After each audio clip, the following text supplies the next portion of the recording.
আজকে আমরা শিখব কিভাবে একটা নতুন ইউজার ক্রিয়েট করতে পারি। প্রথমেই যদি বলি তাহলে দেখো এখানে অ্যাডমিন নামে একটা ইউজার আছে যার নাম হচ্ছে মাসুদ রানা।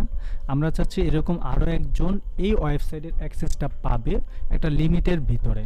তাকে আমি সে কি কাজ করতে পারবে সেই ধরনের একটা অ্যাক্সেস আমি দেব। সো এর জন্য আমাকে প্রথমে ইউজারে আসতে হবে। ইউজারে আসার পরে দেখো এখানে অল ইউজার আছে, অ্যাড নিউ আছে। প্রোফাইল তো আমরা গত পর্বে আলোচনা করেছিলাম। এই পর্বে আমরা অ্যাড নিউ এটাতে ক্লিক করব।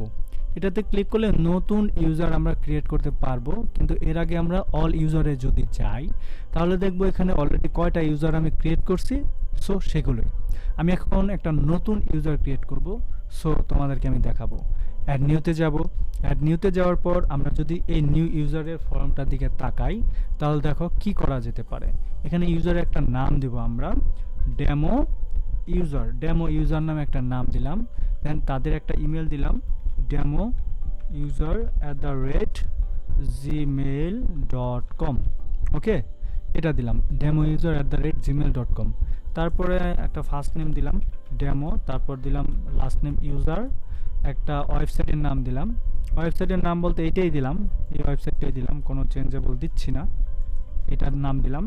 তারপরে এখানে জেনারেট পাসওয়ার্ড, আমরা আমাদের মতো একটা পাসওয়ার্ড দেই, এত জেনারেট দেওয়ার দরকার নাই।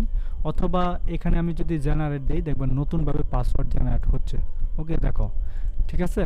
এটা হাইডও করা যেতে পারে, আমরা আমাদের মতো করব। আমরা এখানে নতুনভাবে একটা পাসওয়ার্ড নিব, সেই পাসওয়ার্ডের নাম দেব ডেমো ইউজার 8896, এইটা দিলাম। ওকে, এটা মনে রাখবা।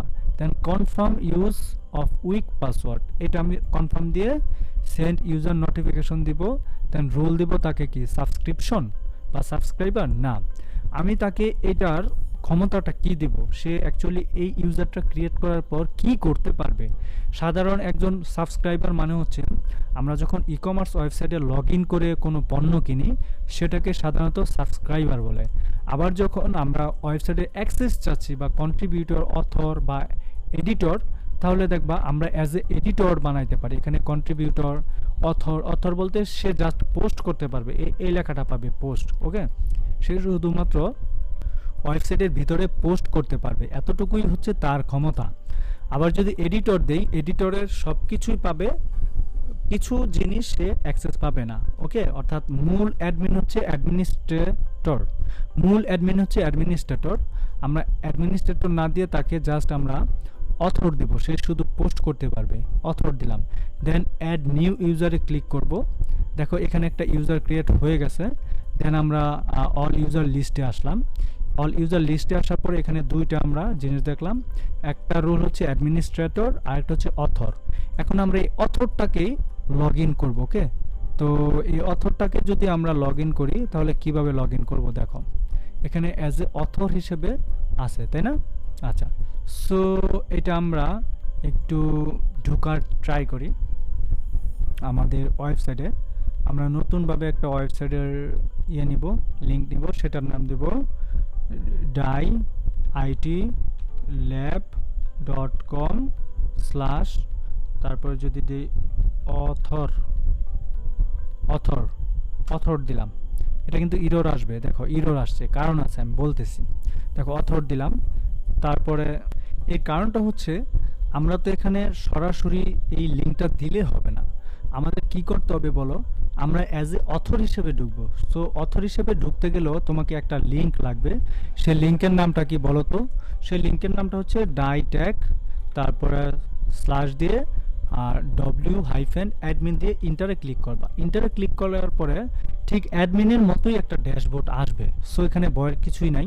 এখানে আমরা যে ডেমো ইউজার ক্রিয়েট করেছিলাম সেই ডেমো ইউজারের পাসওয়ার্ডটা দেব, ডেমো তারপর ইউজার নেম এটা, আর পাসওয়ার্ড হচ্ছে, আমি যদি পাসওয়ার্ডটা শো করায় দেখাই তোমাদেরকে, ডেমো ইউজার 8896।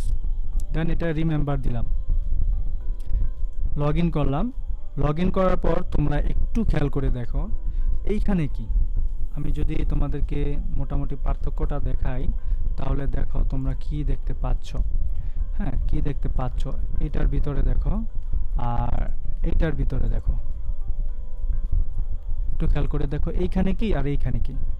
এটার দিকে দেখো কত ফাংশন এখানে দেখা যাচ্ছে। এটা হচ্ছে মূল অ্যাডমিনিস্ট্রেটর বা মূল অ্যাডমিন, আর এটা হচ্ছে ইউজারের। সে শুধু পোস্ট করতে পারবে, কমেন্টগুলো পড়তে পারবে, এবং তার প্রত্যেকের নিজের ইউজার প্যানেল থাকবে। খেয়াল করে দেখো, আমরা এখান থেকে কিন্তু ইউজারগুলোকে ক্রিয়েট করছিলাম বা চেঞ্জেস করছিলাম, বাট এখানে ইউজার নেম কি ডেমো ইউজার, তাই না? সে শুধু পোস্ট করতে পারবে ওয়েবসাইটে, এবং তার তার প্রোফাইল সে চেঞ্জ করতে পারবে, প্রোফাইলের ইনফরমেশনগুলো, টুলস সে ইউজ করতে পারবে। কিছু ক্রাইটেরিয়া টুলস আছে, সেগুলো তাকে অ্যাক্সেস দেওয়া হয় নাই, সো অ্যাজ এ অথর হিসেবে সে ইউজ করতে পারবে না। এখন যদি তাকে আমরা কি বলে, এখানে আছে তোমার অথর, অথর না দিয়ে তাকে যদি আমরা অ্যাডমিনিস্ট্রেটর দিয়ে দিই, খেয়াল করো, অথবা এডিটর, তাহলে এটাতে যাই। এটাতে যাওয়ার পরে এডিট থেকে নিচে এসে, এই যে আমরা নিচে এসে তার ডেস্টিনেশন চেঞ্জ করব বা ডেজিগনেশন, অথর থেকে আমরা তাকে এডিটর দিব, এডিটর দিয়ে আপডেট ইউজারে যাব। এখন আমরা তার আগেরটাতে গিয়ে রিলোড দেই, দেখো এখানে আরও অনেক কিছু আসছে না, পেজেস আসছে, হ্যাঁ, তারপরে পেজেসটা অতিরিক্ত আসছে। এখন যখন যদি আমরা অ্যাডমিনিস্ট্রেটর দেই, খেয়াল করো, অল ইউজারে যাই, অল ইউজার থেকে যদি আমরা ডেমো ইউজারকে অ্যাডমিনিস্ট্রেটর দিয়ে দিই, একটু নিচে খেয়াল করো, এডিটর থেকে অ্যাডমিনিস্ট্রেটর দিয়ে দিই, তাহলে দেখো আমরা কি দেখতে পাচ্ছি। এখানে এসে রিলোড দিই, এবার দেখো সব অ্যাক্সেস এখানে আমরা পাচ্ছি, একদম মূল অ্যাডমিনের মতো। সো আমরা তো এটা দিচ্ছি না তাকে, আমরা শুধুমাত্র অ্যাজ এ এডিটর হিসেবে রাখতে চাচ্ছি। সো এডিটর হিসেবে রাখলে যতটুকু তার অ্যাক্সেস বা ক্ষমতা থাকার দরকার, সেই ক্ষমতা সে এখানে দেখাইতে পারবে। সো আশা করছি তোমরা বুঝতে পেরেছো কিভাবে একটা ইউজার অ্যাকাউন্ট ক্রিয়েট করতে হয়, এবং নতুন কেউ তোমার ওয়েবসাইটটাকে সে ডিলিট করতে পারবে না। হয়তো বড়জোর তার অ্যাক্সেসটা হচ্ছে অ্যাজ এ এডিটর হিসেবে, তো সো এখানে পোস্ট করতে পারবে, পেজ ক্রিয়েট করতে পারবে, এই জিনিসগুলো সে পারবে। এখানে আছে অল পোস্ট, এই পোস্টগুলো সে করতে পারবে, ক্যাটাগরি ক্রিয়েট করতে পারবে, ট্যাগ করতে পারবে, এবং সে অল পেজেস, একটা পেজ তৈরি করতে পারবে। এইগুলো সে তার ক্ষমতা করতে পারবে, এগুলো ডিলিট করতে পারবে। কিন্তু এর বাইরে যে ফাংশনালিটি বা থিমটা চেঞ্জ করা আর অন্যান্য যে ড্যাশবোর্ডের কাজগুলো আছে গুরুত্বপূর্ণ, সেটা অ্যাজ এ এডিটর হিসেবে সে কখনোই পারবে না।